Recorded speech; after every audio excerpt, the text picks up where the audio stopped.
لا شريك له ونشهد أن سيدنا ومولانا محمدا عبده ورسوله صلى الله عليه وعلى آله وأصحابه وبارك وسلم تسليما كثيرا كثيرا. أما بعد فأعوذ بالله من الشيطان الرجيم. بسم الله الرحمن الرحيم. ولو أن أهل القرى آمنوا واتقوا لفتحنا عليهم بركات من السماء والأرض. وقال الله تعالى: ظهر الفساد في البر والبحر بما كسبت أيدي الناس ليذيقهم بعض الذي يعملوا لعلهم يرجعون. وقال الله تعالى: ولنذيقنهم من العذاب الأدنى دون العذاب الأكبر لعلهم يرجعون. وقال الله تعالى: حتى إذا جاء أحدهم الموت قال رب ارجعون لعلي أعمل صالحا فيما تركت كلا إنها كلمة هو قائلها ومن ورائهم برزخ إلى يوم يبعثون. وقال الله تعالى: ربنا أمتنا اثنتين وأحييتنا اثنتين فاعترفنا بذنوبنا فهل إلى خروج من سبيل.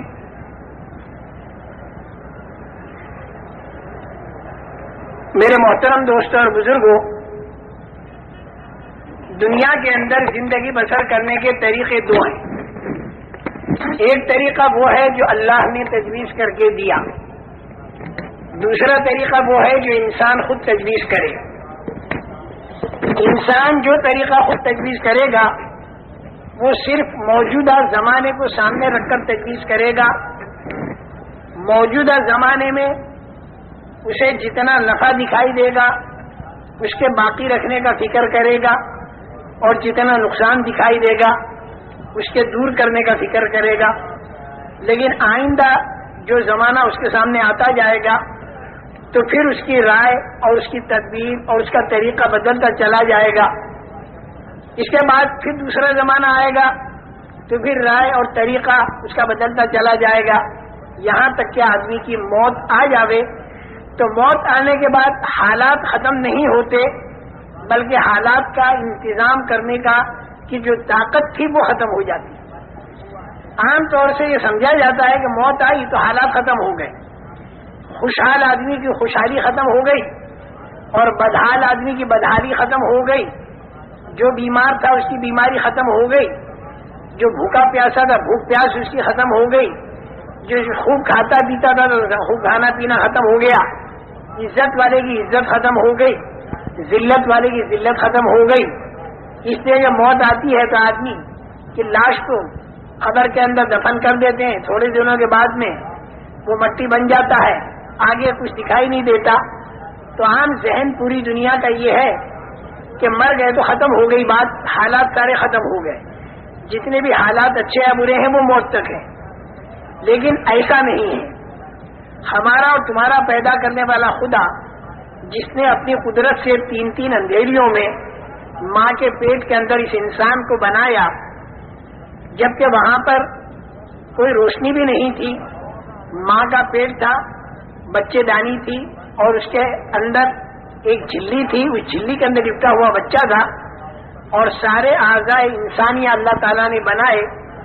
وہ بنانے والا اللہ وہ خود یہ بتا رہا ہے کہ موت کے بعد ایک لمبی چوڑی زندگی آنے والی ہے جو مرنے سے پہلے والے کو دکھائی نہیں دیتی، لیکن وہ یقیناً ایک زندگی آنے والی ہے. انسان کے اوپر 4 منزلیں آنے والی 4 منزلیں ہیں. ایک منزل تو ہے ماں کے پیٹ کی، دوسری منزل ہے دنیا کے پیٹ کی، تیسری منزل ہے قبر کے پیٹ کی، اور چوتھی منزل ہے آخرت کی، اور وہ آخری منزل ہے، اس کے بعد پھر کوئی پانچویں منزل نہیں۔ آخرت میں جو مقام اس کے لیے راحت کا یا تکلیف کا طے ہو گیا تو وہ اسی مقام کے اندر رہے گا، اس کے بعد پھر کوئی پانچویں منزل اس کی نہیں ہے۔ یہ بات الگ ہے کہ کوئی ایمان والا اگر اپنی بدعمالیوں کی وجہ سے جہنم میں گیا تو جہنم کے اندر وہ پاک اور صاف ہو کر اور پھر وہ جنت میں چلا جائے گا، لیکن بغیر ایمان کا جو آدمی ہوگا، جس کے اندر ایمان نہیں ہوگا، جو کفر والا ہوگا اور شرک والا ہوگا، وہ جب جہنم میں جائے گا تو وہ اس کی آخری منزل ہوگی اور اس کے اندر سے وہ نکلے گا نہیں۔ یہ 4 منزلیں ہیں انسان پر۔ ماں کے پیٹ کی منزل میں تو انسان کی ذات بنی، اس کی آنکھ بنی، کان بنے، زبان بنی، ہاتھ پیر بنے، دل دماغ بنا، پھر اندر کی ساری چیزیں بنی۔ ماں کے پیٹ کے اندر تو انسان کی ذات بنی اور اس میں انسان کو ذرہ برابر اختیار نہیں تھا، لڑکا بننا یا لڑکی بننا، کالا بننا یا گورا بننا، خود انسان کو بننے والے کو بھی اختیار نہیں تھا اور اس کے ماں باپ کو بھی اس کا اختیار نہیں تھا۔ یہ بالکل ہمارے اختیار سے باہر مسئلہ اللہ جل جلالہ و منوالہ نے اس انسان کو ماں کے پیٹ کے اندر بنایا۔ اس کے بعد دوسری منزل ہے دنیا کی۔ دنیا کی جو منزل ہے، اس منزل میں اللہ نے اس انسان کو ہلکا سا اختیار مرحمت فرمایا، اور یہ اختیار عجیب و غریب چیز ہے۔ اللہ نے اس دنیا میں انسان کو ہلکا سا بھلے اور برے کا اختیار نصیب فرمایا۔ جیسے املی کا بیج بولے یا آم کی گٹھلی بولے، آم کی گٹھلی بوئے گا تو آم کا درخت تیار ہوگا، اور املی کا بیج اگر بوئے گا تو املی کا درخت تیار ہوگا۔ اسی طریقے سے یہ انسان یہاں پر بھلا کرے یا برا کرے، دونوں باتوں میں اختیار ہے۔ یہ ہاتھ اللہ نے دیے ہیں، جب تک روح انسان کے اندر موجود ہے تو اس ہاتھ پر آدمی کو اختیار ہے اس بات کا کہ اس سے سب کا خیرات دے، اس سے کسی رونے والے کو چپ کرے، کسی کے آنسو پوچھے، کسی کو روٹی کا ٹکڑا دے، اور اس بات کی بھی اللہ نے اسے طاقت دی ہے کہ اس ہاتھ سے کسی پر ظلم کرے۔ دونوں طاقتیں اللہ نے اس انسان کو دی ہیں، بھلے کی اور برے کی۔ دیکھو فرشتہ جو ہے وہ تو مجبور محض ہے، اس کو تو جتنا اللہ نے کہہ دیا وہی کرنا ہوگا، اس کے خلاف کرنے کی فرشتے میں طاقت نہیں۔ اسی طریقے سے آسمان ہے، زمین ہے، چاند ہے، سورج ہے، ستارے ہیں، یہ جتنی مخلوقات ہیں انسان کے علاوہ، یہ ساری مخلوقات مجبور محض ہے، اللہ کے امر کے تابع ہے۔ اگر ہوا کو اللہ حکم دے دے کہ معمول کے مطابق چلے تو ہوا معمول کے مطابق چلے گی، لوگوں کے کام بنتے رہیں گے، اور اگر ہوا کو اللہ حکم دے دے کہ وہ معمول سے اوپر ہو کر چلے تو اسی ہوا کا نام پھر طوفان بنتا ہے اور اس سے زندگیاں اجڑ جاتی ہیں۔ ایسے ہی پانی اللہ کے حکم کے تابع ہے، زمین اللہ کے حکم کے تابع ہے، اور آسمان بھی اللہ کے حکم کے تابع ہے۔ جو حکم ان چیزوں کو ملتا ہے یہ چیزیں وہی کرتی ہیں، اس کے خلاف کرنے کی ان میں طاقت نہیں رکھی۔ سورج اور چاند کی روش اللہ نے مقرر کر دی، اسی روش کے مطابق وہ چلتے ہیں، اس میں کوئی ان کے اختیار کو دخل نہیں، مجبور محض ہے۔ جون سے آسمان پر فرشتوں کو سجدے کا حکم ہوا وہ فرشتے سجدہ کرتے ہیں، ایک آسمان پر رکوع کرتے ہیں، ایک آسمان پر قیام ہے، ایک آسمان پر قعدہ ہے۔ ہزاروں سال سے جو حکم ملا وہ کر رہے ہیں، اس کے خلاف کرنے کی طاقت فرشتوں میں اللہ نے نہیں رکھی۔ لا یعصون اللہ ما امرہم ویفعلون ما یؤمرون۔ سجدہ کے لیے کہا تو وہ سجدہ ہی کرے گا، وہ فرشتہ پھر رکوع نہیں کرے گا، پھر اسے اگر رکوع کا حکم ہو جائے تو رکوع ہی کرے گا، پھر وہ سجدہ نہیں کرے گا، جو کہا جائے گا وہ کرے گا۔ لیکن انسان جو ہے وہ ایسا نہیں ہے۔ انسان کے اندر اللہ نے دونوں طاقتیں رکھی ہیں، فرما برداری کی بھی طاقت رکھی ہے اور نافرمانی کی بھی طاقت رکھی ہے۔ انسان فرشتوں جیسا نہیں کہ وہ جو کہا جائے وہی کرے، کیونکہ فرشتہ تو جو کہا جائے وہی کرے گا، اس کے خلاف کرنے کی طاقت نہیں۔ اور انسان کے اندر دونوں طاقتیں رکھی ہیں، فمنکم مومن ومنکم کافر۔ اس میں ایک طبقہ ایمان والا ہوگا، ایک طبقہ کفر والا ہوگا، ایک طبقہ فاسق ہوگا، ایک طبقہ مومن ہوگا، ایک طبقہ ماننے والا ہوگا، ایک طبقہ نہ ماننے والا ہوگا، اور اسی پر سارے حالات کا دار و مدار ہے، دنیا کے بھی اور آخرت کے بھی۔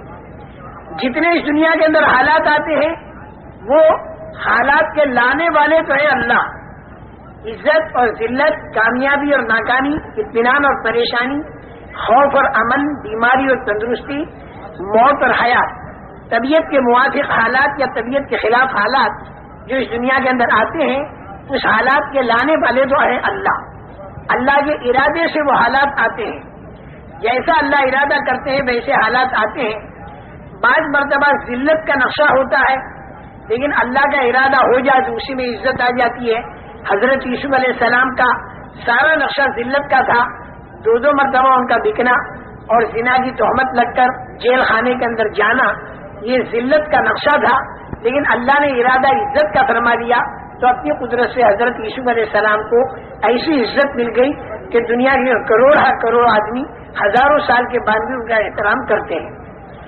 اور بعض مرتبہ نقشہ سارا عزت کا ہوتا ہے، لیکن اسی کے اندر اللہ تعالیٰ کا ارادہ ذلت کا ہو جاتا ہے تو پھر وہ آدمی ذلیل ہوتا ہے۔ جیسے قارون، سارا نقشہ اس کے پاس عزت کا تھا، لیکن اللہ جل جلالہ و منوالہ نے اسے اتنا ذلیل کیا کہ آج دنیا کے کروڑ انسانوں میں کوئی شریف آدمی اپنے بیٹے کا نام قارون رکھنے کو تیار نہیں۔